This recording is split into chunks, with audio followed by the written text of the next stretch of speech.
Some truths feel like small silent explosions.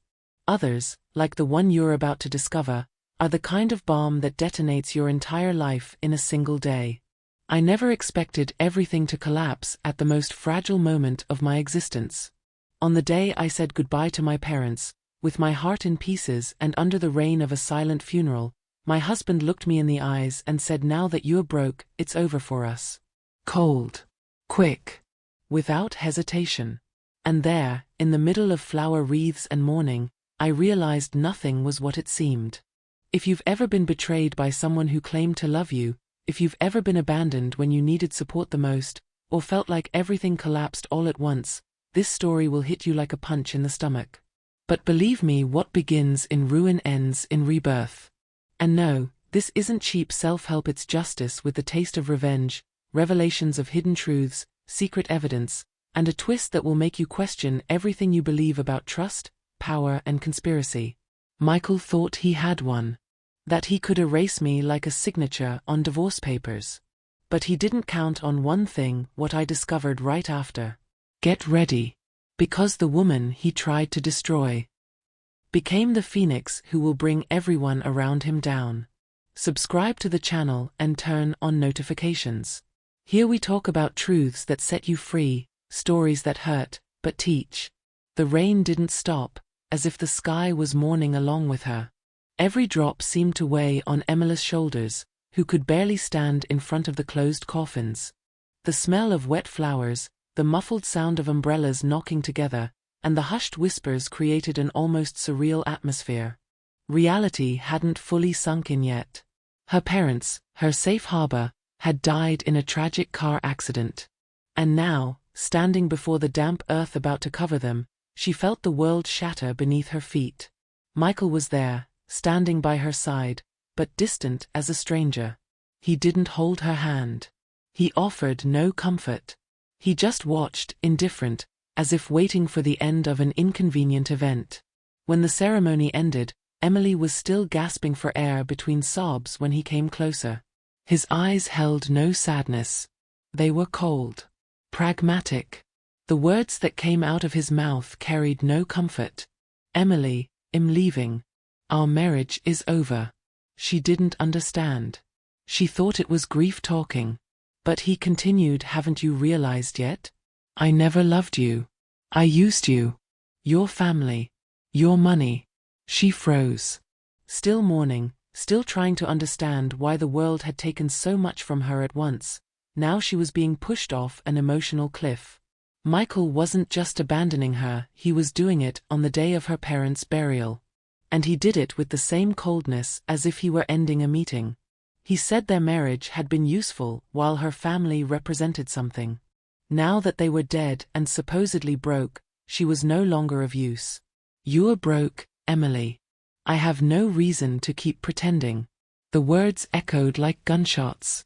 The pain of grief was swallowed by something even more intense: betrayal. He walked away without looking back, leaving her in the cemetery like a disposable burden. Emily felt her soul fall into a bottomless abyss. It was hard to tell what hurt more, the loss of her parents or the cruel revelation that everything she had lived with Michael had been nothing but a well-played lie. The woman crying over the mud now carried more than sorrow, she carried an irreparable void. Back in the car, her hands trembled. The rain hit the windshield hard, but not harder than the sentences hammering in her head. "I never loved you. I used you. You're broke." Each one dismantled everything she thought she knew about herself. The marriage, the shared moments, the plans, everything collapsed as if it had never existed. What was real? What was an act? Michael hadn't just deceived her. He had sabotaged her emotionally until the very last minute. When she got home, Emily was greeted by silence. The apartment that once felt like a home now seemed like a showcase of false memories. Wedding photos. Handwritten cards. Items that once represented love now looked like evidence of an intimate conspiracy. She collapsed on the couch, exhausted, too weak even to cry. Her perfect life had ended right there, in that double grave. And what was left now? Nothing. Or maybe, the chance to start over. But she didn't know that yet. It was too soon to understand that the ruin she faced wasn't an ending, but the beginning of something far deeper. The woman destroyed in the cemetery would not be the same one who would rise later. And as the tears dried on her face, a new seed sprouted in silence. One that only grows in the midst of devastation. A flame born from pain, and that would soon ignite everything they tried to erase. The silence of the apartment was deafening. When Emily turned the key and pushed the door open, she felt the invisible weight of a home that no longer recognized her. There was no smell of coffee, no background music. Only emptiness. An emptiness as dense as the one inside her chest. The entryway was disordered, as if someone had hurried through. On the living room table, a white envelope with her name handwritten. The warning of another stab. It was the divorce paperwork. Everything already signed by Michael. No note. No explanation. The formal end of the farce. Emily flipped through the papers with trembling fingers, reading each clause as if reviewing a sentence. And in a way, that's what it was. He left no doubt he was gone and had taken with him not only his presence but also any pretense of affection. With the precision of an emotional surgeon, he severed the bond without anesthesia. Walking through the rooms felt like invading the set of a dismantled play. The closets were empty. His clothes were gone. Books, documents, belongings. All removed with methodical coldness. Only the objects without use remained her gifts, shared mementos. Emily realized then that she had been used as a ladder. The man she thought she loved had simply calculated each step. And now, with the Wheelers supposedly bankrupt, he saw no reason to keep the facade. She sat on the bedroom floor, surrounded by boxes of memories that no longer made sense. Vacation photos, movie tickets, little love notes all felt like they had been written by a stranger. The disillusionment was complete. Every gesture of affection, every demonstration of love that once warmed her heart now felt like an act. Michael had been an excellent actor, and she, the captive audience of a play whose script she never controlled. And the worst part, she had believed it all. The loneliness hit harder than ever. No more parents. No more husband. And apparently, no one else. Friends disappeared as quickly as the news of her family's tragedy faded. Emily realized how cruel the world can be to those who fall. It was as if her pain was no longer news. And abandonment, once emotional, was now physical too. She was completely alone, like a character left on stage after the play ended and the lights went out. In the bathroom mirror, she barely recognized herself. Sunken eyes, pale skin, an empty expression. For a moment, she thought that was the end. That there would be nothing more beyond that dark room, the silent tears, and the pain that seemed endless. But something inside her resisted. A small part, hidden, that refused to die. A spark that, even buried, still pulsed. It was anger. Not the kind that destroys, but the kind that pushes forward. The one that turns ruin into rebuilding. It was that silent anger that made her stand up. She gathered the divorce papers, stored the photos in a box, turned off the lights, and with a suitcase in her hands, left the apartment. There was no reason to fight for a space that had become only a memory of lies. She didn't know where she would go, but she knew she couldn't stay. And in that first step out the door, there was more than escape. There was movement. The first step toward the unknown that, even frightening, offered a new possibility. With the phone in hand and only a few names in her contacts, Emily hesitated. But then, as a last attempt at rescue, she typed the name Olivia. An old friend. A good memory. And when the call was answered, only one phrase was needed: "I need help." On the other end of the line, a voice replied, "Come. I'm here." And in that instant, without knowing, Emily began her comeback. The taxi stopped in front of an old building in Brooklyn. There was no doorman, no luxury, just a narrow, dimly lit staircase leading to the second floor. Emily climbed slowly, carrying the heavy body of so many days in collapse. When Olivia opened the door, time seemed to stop. The embrace that followed was long, silent, full of an empathy that only exists between people who were lost and found again. There, Emily finally gave in. She cried like a homeless child. Olivia didn't ask anything. She just put the tea on to boil and set a blanket on the couch. The apartment was simple, small, but cozy. Piles of books everywhere, notes taped to the walls, and the smell of old coffee. Olivia had always been passionate about literature and now worked as an assistant in an independent literary agency. She didn't earn much, but she loved what she did. "Stay as long as you need," she said, handing Emily clean pajamas. And in that improvised space, Emily found her first breath in weeks. It wasn't material comfort, it was real care. Something she hadn't felt in a long time. In the first days, she slept a lot and spoke little. Olivia respected the silence. But little by little, small conversations emerged about college days, the books they used to read, the nights they spent dreaming of bright futures. Emily listened like someone relearning how to live. The modest house, the street noises, the sound of the old radio. All contrasted with her former life. But strangely, it felt more real. For the first time, she didn't have to pretend she was okay. One night, while they were washing dishes, Olivia made a proposal. "There's a temporary opening at the agency. It's a bit chaotic, but I think you'll like it." Emily hesitated. She, who had always lived surrounded by luxury, now found herself about to start again in a small place, far from the spotlight. But maybe that was exactly what she needed.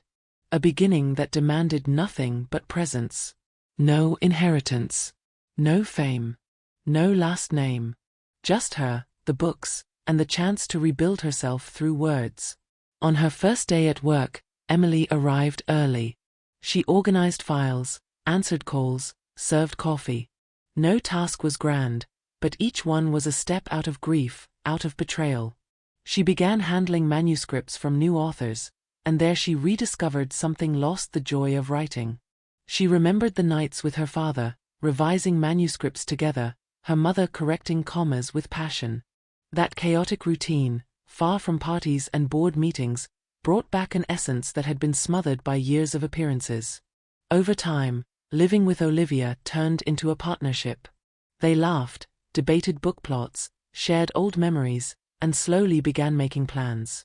Emily didn't talk much about Michael or the funeral. But when she did, Olivia listened with the attention of someone who doesn't judge.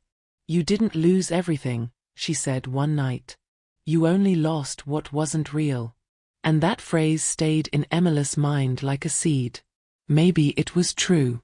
Maybe she still had something to build. Something hers. Something authentic.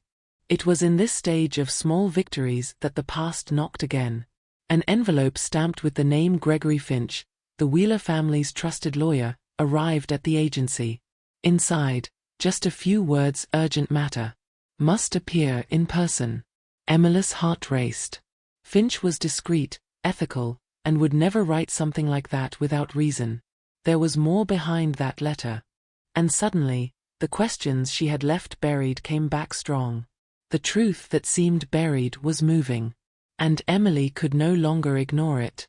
Gregory Finch's office was just as she remembered: walls covered with old bookshelves, tall windows, and a faint scent of aged paper in the air. He greeted her with a firm handshake and eyes heavier than usual. After a respectful silence, he poured coffee and went straight to the point. "Emily, you need to be prepared for what I'm about to show you.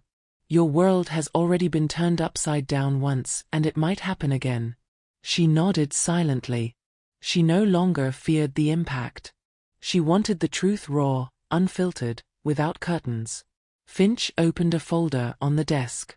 Inside was a thick dossier with documents, bank records, meeting minutes, and internal reports from the publishing house. Michael's name appeared on almost every page. Your husband, or rather, your ex-husband, had been sabotaging Wheeler Publishing for over 2 years. Emily widened her eyes but kept her composure. Finch went on, pointing to suspicious transfers, contracts with predatory clauses, and emails exchanged with figures in the publishing market who until then had seemed neutral. Michael had been orchestrating the company's collapse from within, little by little, without raising immediate suspicion. But what shocked her most wasn't that. It was discovering that her parents had never been broke. It was all theater. They protected the estate after realizing they were being sabotaged by someone very close. Finch showed her records of international accounts, protected investments, and a secret clause in the will naming her as the sole heir. The amount? More than $12 million, plus majority control of the publishing house. Emily felt the ground shift. Everything Michael had said about bankruptcy was a lie. He had abandoned her based on a false certainty. He thought she had nothing. But she had everything. Finch handed her copies of emails between Michael and shady investors, including exchanges with Victor Harrington, the man behind Pinnacle Media, Wheeler's direct rival. Together, they planned to destabilize the company, weaken its market value, and, at the right time, buy it for a fraction of its worth. The strategy was simple: emotionally destroy Emily, drain the company's capital, and take control of its literary catalog. It was a conspiracy orchestrated with surgical patience. Michael hadn't just betrayed her as a husband, he had betrayed her as an heir. Emily held the documents with trembling hands. It was hard to accept that everything had been planned. That every gesture of affection, every gift, every "I love you" had been part of a meticulous construction to deceive her while he destroyed her family from the inside. Seeing her lost expression, Finch spoke firmly, "You're not a victim of this. You're a survivor. And now you're the rightful heir of an empire they tried to steal." Emily didn't reply. She was digesting the rage and shock in silence. But something inside her was beginning to stir. Pain was turning into direction, into fuel. As she left, Finch handed her a flash drive. "Your father gave me this weeks before the accident. He told me to give it to you if anything happened." Emily held the tiny object like she was carrying dynamite. She had the feeling that inside it was more than simple files. It was the missing thread to sew the story together. And maybe, the spark that would ignite the counterattack. She thanked him, shook his hand firmly, and walked out of the office with her eyes fixed on the horizon. She was no longer the woman who cried over abandonment. She was the betrayed heiress about to turn the game around. In the taxi, with the flash drive in her hands, she repeated everything she had just heard. Sabotage. Lies. Inheritance. Conspiracy. Now it all made sense. Michael hadn't run from a marriage, he had run from the truth. Because he knew that if Emily ever discovered it, he wouldn't stand a chance. And now, the truth was in her hands. Only one step remained: open the files. And uncover what else he had hidden. That night, Emily sat on Olivia's bedroom floor, with the flash drive connected to the laptop and her heart pounding out of her chest. The silence was broken only by the sound of keystrokes and videos loading. The first files confirmed what Finch had already hinted at: suspicious transfers, rigged contracts, altered internal reports. But there was something worse. Photos. Screenshots of conversations. Records of calls between Michael and Victor Harrington. The level of betrayal was deeper than she imagined. Each new image was another stab, but also another piece of the puzzle. In one of the most shocking files, she found an email from Michael to Harrington with the subject line "Final Liquidation." In the body, he wrote, "She still doesn't know she has nothing. The bankruptcy will force the sale. Once everything is in our hands, it'll vanish from her life." Emily clenched her teeth. He hadn't left because of lost love. He had discarded her because he thought he had already drained her dry. And the worst part, he hadn't even bothered to cover his tracks. He was arrogant enough to believe she would never find out. Finch, who joined them that night, brought a physical folder with her parents' full will. In it, there was a very clear clause: if sabotage against the company was proven, full inheritance rights would pass directly to Emily, even without probate. They knew, Finch said. They prepared for the worst. Emily reread that document with tearful eyes. Her parents hadn't just left her money. They had left her a plan. A safeguard. A silent vote of confidence that now spoke loud. It was official, she was the sole legitimate heir. She had full access to the Wheeler estate, majority control of the publishing company, and ownership of the most valuable literary catalogue in the industry. And Michael, by believing she was broke, had made his greatest mistake. Olivia looked at Emily as if watching someone transform. "You're not broken. You're at the center of it all. And now you have what he fears most, power." Emily didn't answer right away. But something in her posture changed. Pain gave way to strategy. It was time to strike back. They decided to keep silent. No confronting Michael yet. No revealing the discoveries. Finch suggested something smarter, let him believe he still controlled the narrative. Emily should stay off the radar, play the role of the destroyed ex-wife, while they gathered the missing pieces. Olivia called it the theater of silence. And Emily, though emotionally exhausted, agreed. Because revenge now had a method. While they organized the files and mapped out the plan, they found something else: a spreadsheet listing Wheeler Publishing's main titles and their expiration clauses. Michael intended to seize those rights, sell them to Harrington, and shut the company down for good. This wasn't just personal betrayal, it was cultural destruction. He wanted to erase the Wheeler legacy from literary history. Emily shut the laptop firmly. That won't happen.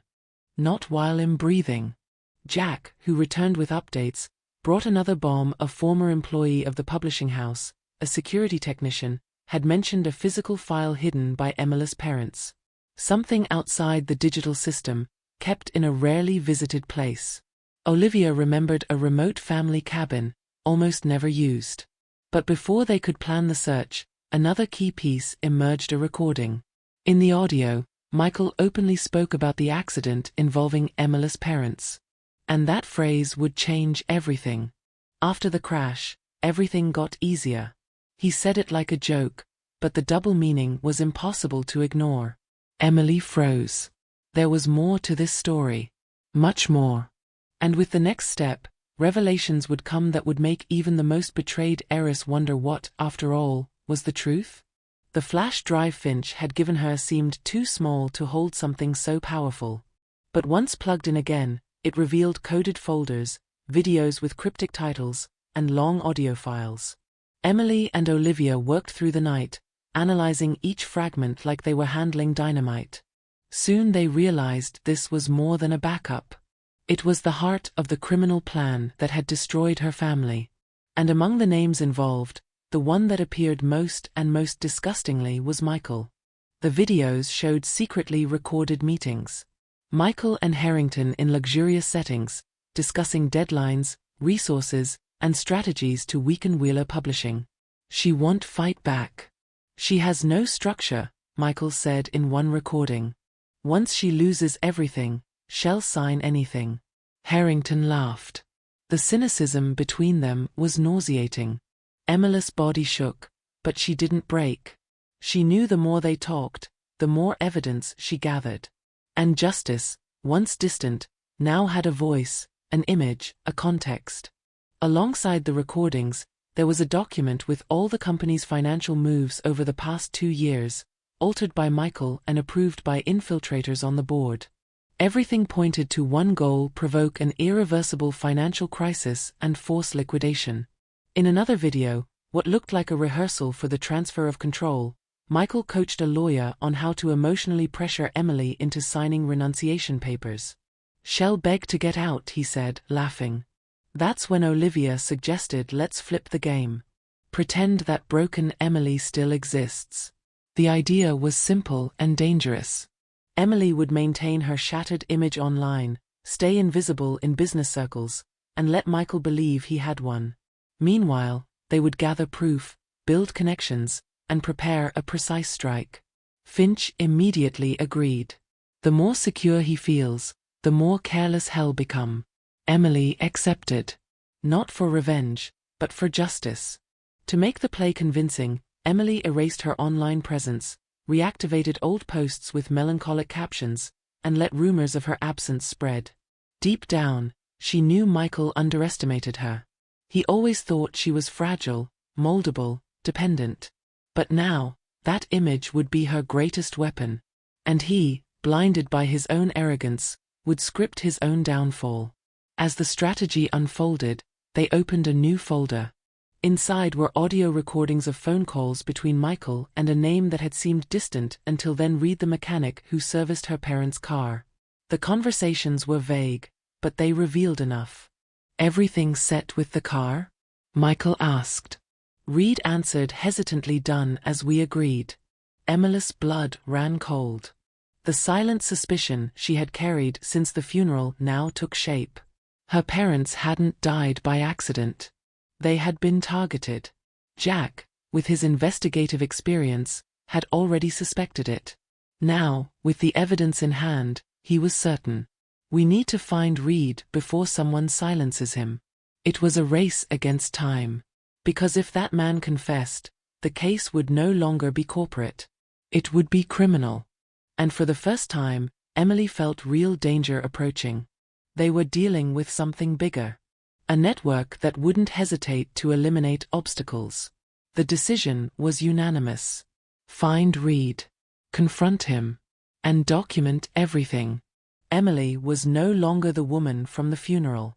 She now stood in the middle of a dirty game, surrounded by lies, sabotage, and murder. But she was no longer lost. She was awake. And the next move, she would make herself. Without mercy. Without hesitation. The private hall at the Waldorf Astoria was too perfumed, too bright. Emily entered slowly, with rehearsed steps and a lost gaze, as if she were still the shadow of the woman who once believed in Michael's love. Her makeup was subtle, her weary look carefully staged. Pain had become costume. Submission, strategy. In her purse, the recorder was running. Michael was waiting for her, impeccable, as he always liked to present himself. The cold smile on his face was the same as when he abandoned her at the cemetery. The private hall at the Waldorf Astoria was too perfumed, too bright. Emily walked in slowly, with rehearsed steps and a vacant look, as if she were still the shadow of the woman who once believed in Michael's love. Her makeup was precise, her weary face carefully staged. Pain had become costume. Submission, strategy. Inside her purse, the recorder was already on. Michael was waiting, immaculate, as he always liked to present himself. The cold smile on his face was the same as the day he left her at the cemetery. "Emily," he said, stretching her name like a formality. "You look better than I expected." She lowered her eyes, as if broken. The act was convincing. He believed in his own version of her weakness. "What do you want, Michael?" she whispered, her voice carrying enough fragility to feed his ego. He leaned back in the chair, confident. "I just came to close this chapter. You should sign what's left, make it easier for both of us." Emily held her breath. Every second felt like fire in her chest, but she remained still. "You destroyed everything," she murmured. Michael smiled faintly. "Correction, I built a future. You were just a bridge." The words were knives, but each one was another piece of proof recorded. He poured himself a drink, unmoved. "You never had the strength for this world, Emily. Admit it without your parents, you're nothing." She looked at him, eyes glistening not from tears but from rage hidden beneath the mask. "And you?" she asked softly. "Without me?" Michael laughed. A dry, arrogant sound. "I have everything I need. Power, contacts, freedom. You? You'll fade into oblivion." He didn't notice the recorder blinking in her purse. He didn't notice that the woman in front of him was no longer the one he left buried in grief. She was silence preparing for storm. He stood up, pretending chivalry. Emily kept her vulnerable posture, looking into his eyes as if still seeking explanations. They sat down. The waiter poured expensive wine. Michael began to speak as if they were old acquaintances settling unfinished business. And he went straight to the point. "The liquidations are almost complete. A shame, isn't it?" She swallowed hard, stayed in character. "I just hope the publishing house survives." He smirked. "It won't. But you already knew that, didn't you?" That wasn't conversation. It was confession. The dialogue slipped through double-edged words and poisoned confirmations. Michael didn't bother hiding anything. He thought Emily was too defeated to understand. The company was doomed anyway. I only shortened the process. She feigned surprise. You did this alone? He laughed. Of course not. Pinnacle already has everything ready. Harrington is just waiting for my signal. Emily lowered her eyes as if destroyed. But inside, every phrase was being recorded. Every comma, stored as ammunition. Meanwhile, Olivia, on the other side of the hall disguised among hotel staff, followed Michael with a hidden camera. After the meeting, he went up to a suite where he met with Victor Harrington. They toasted, discussed deadlines, and celebrated the ruin of Wheeler Publishing. Olivia captured everything. Clear images, sharp faces, criminal words. She has no more strength. After we sign, we can discard the rest. It was the missing piece. Now they had the faces and voices of both architects of the conspiracy. Emily left the meeting with the same vacant look she had when she entered. Michael believed he had closed another phase of the plan. But in truth, he had signed his own sentence. Outside, Olivia was waiting with the camera in hand.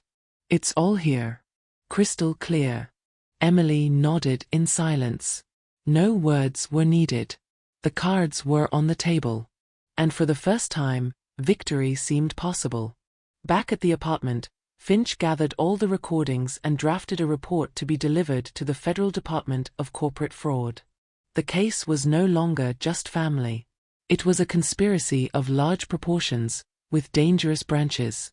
And because of that, the next step had to be taken carefully. It was time to confront Reed, the link that tied everything to what hurt the most, her parents' death.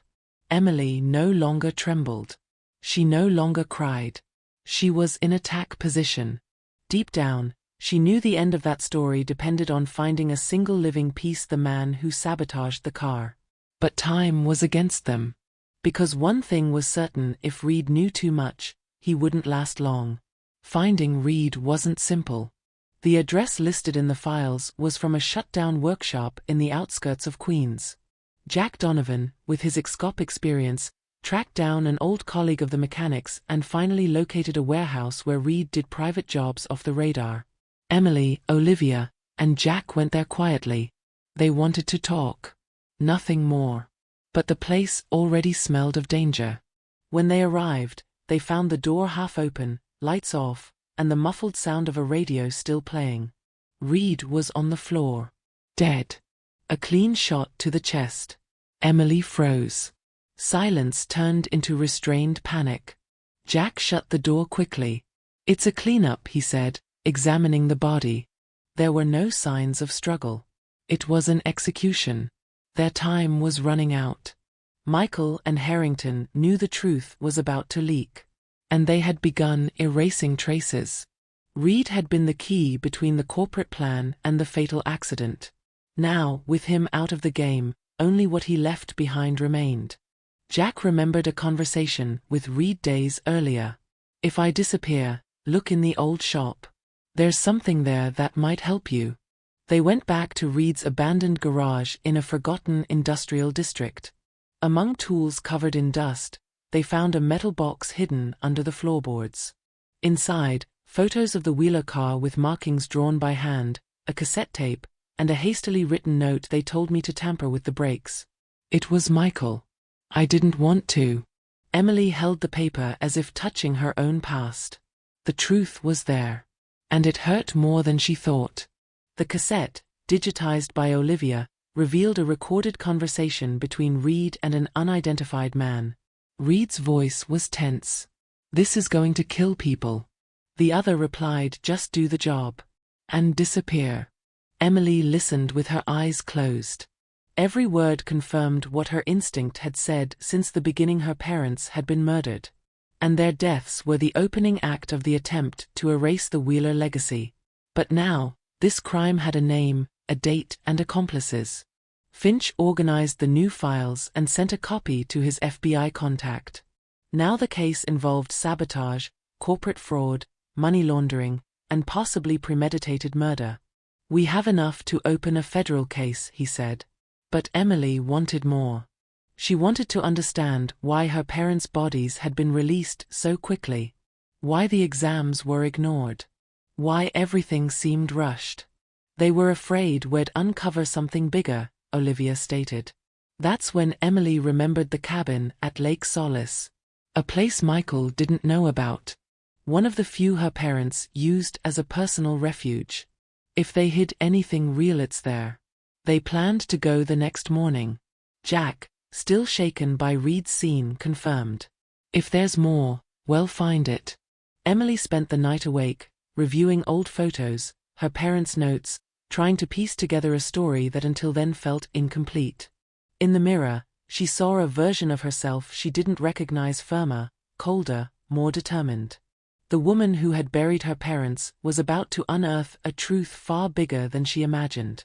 And deep down, she already felt whatever was in that cabin would change everything. The cabin by Lake Solace was one of those places that seemed to exist outside of time.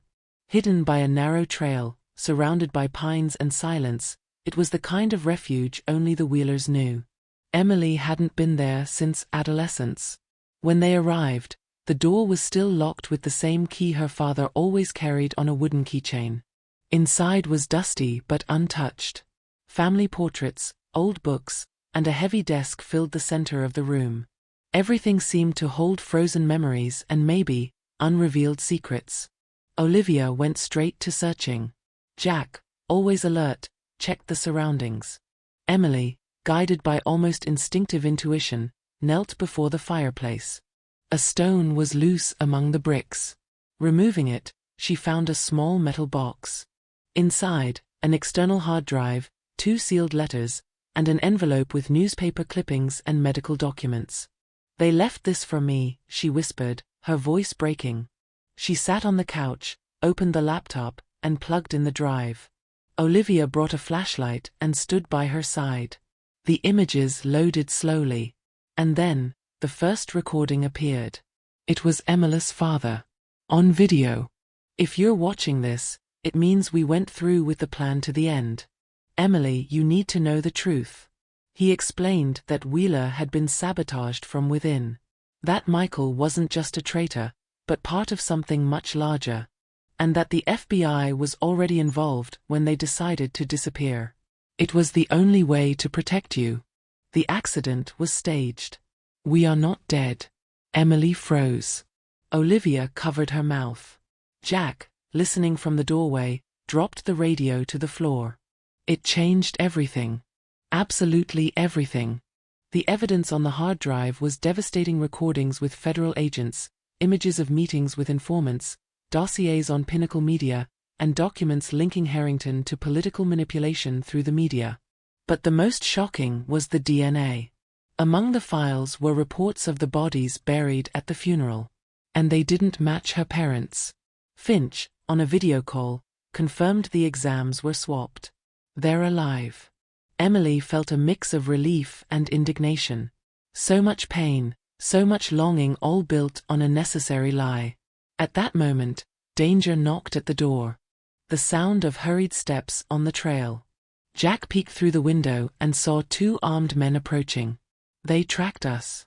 Adrenaline surged. He told them to pack everything. Olivia grabbed the drives. Emily took the letters.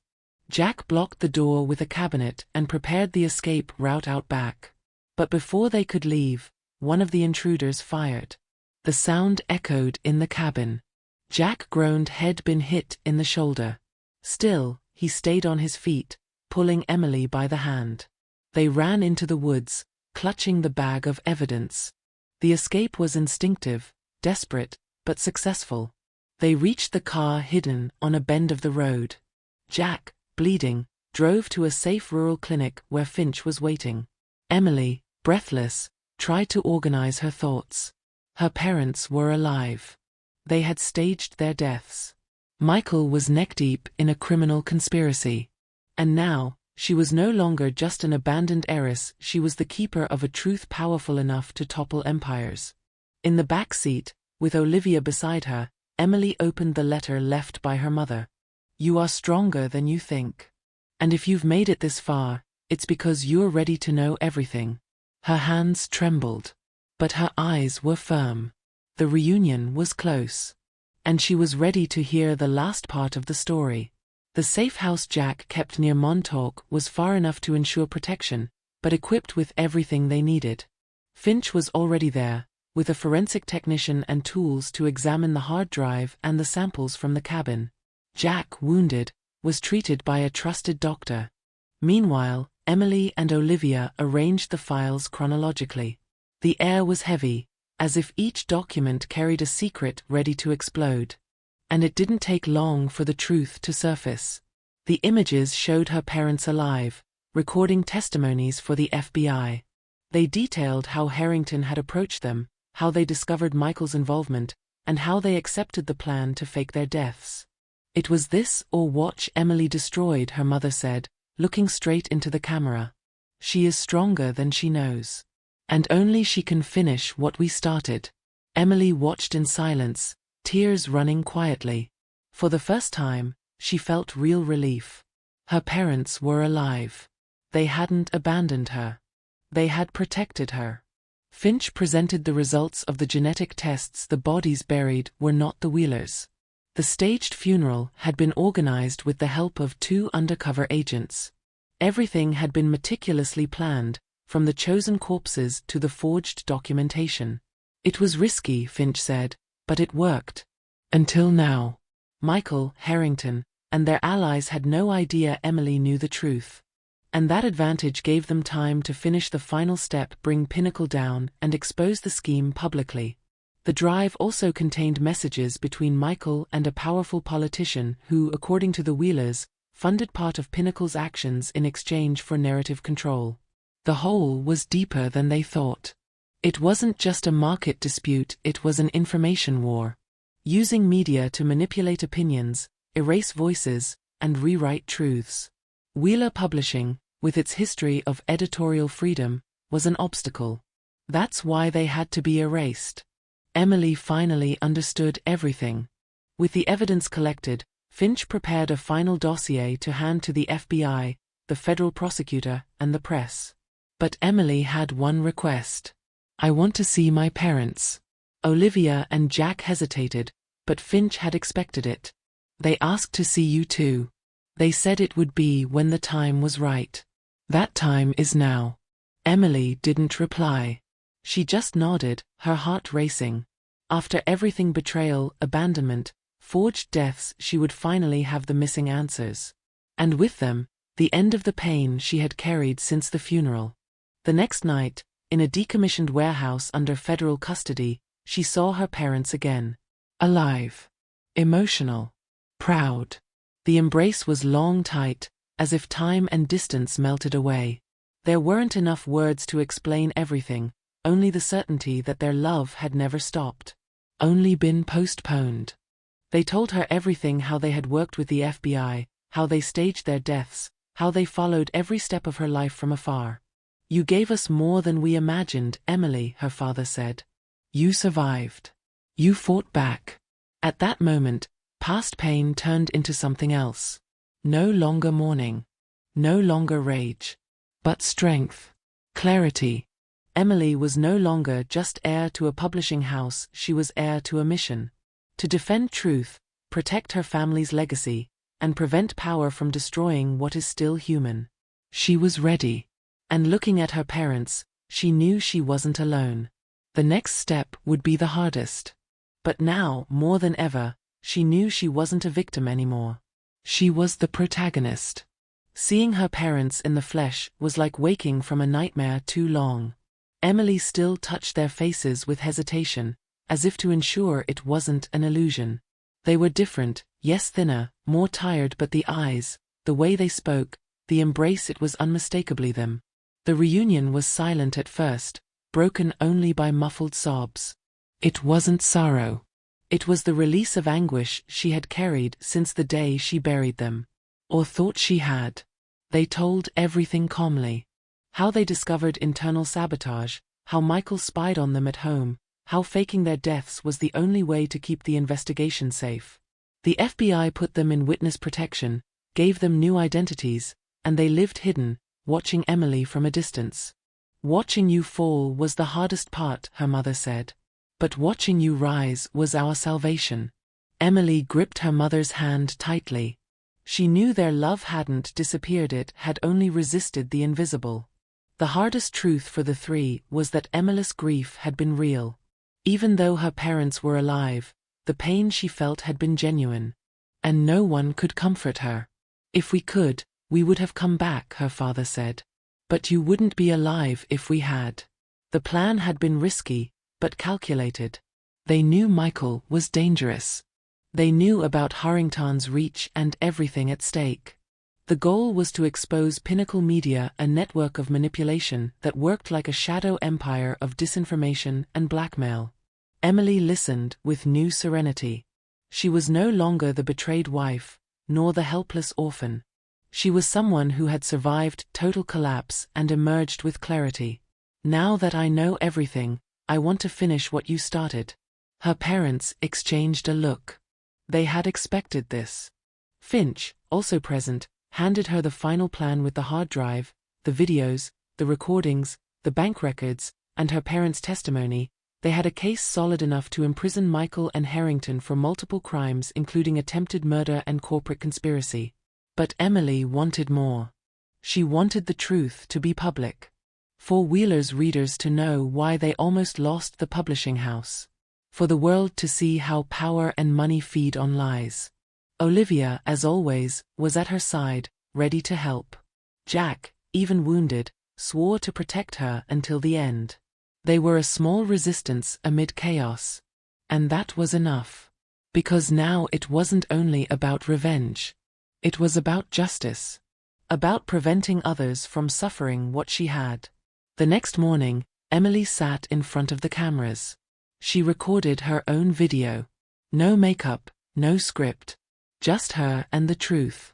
She told everything. The funeral, the betrayal, the sabotage, the discovery, the cleanup, the conspiracy. She revealed that her parents were alive, that they had worked with the FBI, and that Pinnacle's empire of lies was about to collapse. "They tried to erase me. But they forgot that some people are born again from ashes." The video was sent to the press, released on social media, and delivered personally to the prosecutor. The reactions were immediate. The media exploded with the revelation. Michael disappeared within hours of the release. Harrington called a press conference that never happened. And while the world tried to make sense of it all, Emily prepared to reclaim what was rightfully hers. The publishing house, the legacy, and above all her own story. The days after the revelation were a storm. The media revolved around Emily like never before. Headlines showed her photo alongside phrases like the betrayed heiress who challenged the empire of lies. Michael was arrested trying to leave the country with false documents. Harrington was detained soon after, caught in a scandal bigger than imagined. Several other names surfaced: politicians, investors, image consultants. It was a network of manipulation fed by ambition and silence. But now, finally, it was exposed. And beginning to collapse. Emily watched it all without euphoria. There was justice, yes. But also exhaustion. Victory doesn't erase pain, but it brings peace. A kind of peace only those who've walked through hell understand. Back at Wheeler Publishing, she walked through corridors that once smelled of routine and now overflowed with anticipation. Old employees returned. Writers who had left for rival publishers asked to come back. And she, once seen as a broken woman, was now a symbol of rebirth. The company was alive. And so was she. She restructured departments, cleaned the board, changed the company's image, but kept the heart of the business intact, giving voice to those with something true to say. She created a label called Phoenix, dedicated to stories of overcoming and resilience. "Every pain has value if told with truth," she said in interviews. And more, her story inspired women, professionals, and victims of emotional and institutional manipulation. She became a kind of ambassador of resilience. And despite the exposure, she kept a discreet life, surrounded by those who stayed when everything fell. Olivia became partner and creative director. Jack took charge of security and created an investigative branch to protect authors at risk. Finch remained legal counsel, now almost paternal. And Emily's parents, free from federal protection, returned as mentors and pillars of reconstruction. The Wheeler family was reborn stronger. Not for having won, but for having resisted and rewritten their story with dignity. Emily knew the shadow of what she had lived would always be with her. But she learned to turn scars into maps. That's where I almost gave up, and that's where I discovered who I was. She carried every wound as a medal. Because, in truth, pain shapes. And she had been shaped by the fire of loss, betrayal, abandonment. But like the phoenix of mythology, she hadn't only survived, she had been reborn even stronger. The woman Michael tried to erase was now the director of one of the most respected publishing houses in the country. And her story had become a symbol of what happens when truth meets courage. On the night of Wheeler Publishing's official relaunch, Emily stepped onto the stage to give a speech. Dim lights, a full house, absolute silence. She took a deep breath and said, "The woman you saw at the funeral died there. But from her ashes, another was born. One who isn't afraid to fall. One who doesn't run from pain. One who turned loss into legacy. That woman is me." The audience rose to their feet. Long applause. Emotional. The press captured the moment. But she no longer cared. The true victory was internal. It was having survived the darkness without losing the light. Now, with everything back, company, family, dignity, Emily knew this wasn't the end. It was only a new beginning. A new story. Written with blood, tears, and above all, truth. Because in the end, it wasn't about revenge. It was about justice. About proving, once again, that some stories don't end in mourning, they only wait for the right time to be reborn. Emily wasn't saved by a miracle. No one came from above to rescue her at the last moment. She fell, she broke, she bled inside, and still, she rebuilt herself. And that's exactly why her story has such impact, because it's real. Because all of us, at some point, have felt betrayal at our door. Have faced losses that seemed irreversible. Have been led to believe that everything we had collapsed. But it's in those moments that the phoenix within us begins to awaken. With every step Emily took, she rebuilt not only her identity but also the memory of who her parents truly were. She honored their legacy with dignity, intelligence, and courage. And she proved that justice, even delayed, always finds a way to rise. She also showed that power isn't in revenge, but in reconstruction. And that being reborn isn't about forgetting what was destroyed, but building something new from it. With awareness. With truth. With soul. And if you've made it this far, maybe it's because you too have gone through losses no one saw. Silent battles. Pain hidden behind smiles. But just like Emily, you also carry within you something unbreakable. A spark that resists even when everything seems dark. This story is more than a plot about conspiracy and inheritance, it's an invitation. A reminder that the ashes of pain can become fuel for a new version of yourself. So if this story touched you in any way, subscribe to the channel and turn on notifications. Here, you'll find more than videos, you'll find truths that heal, that awaken, that inspire. And if you believe you too can be reborn, comment Phoenix below. This is your sign. Your turning point. And now, a question you must carry with you seriously.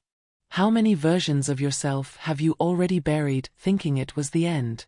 And what if, in truth, every fall was only the silent rehearsal for your rebirth?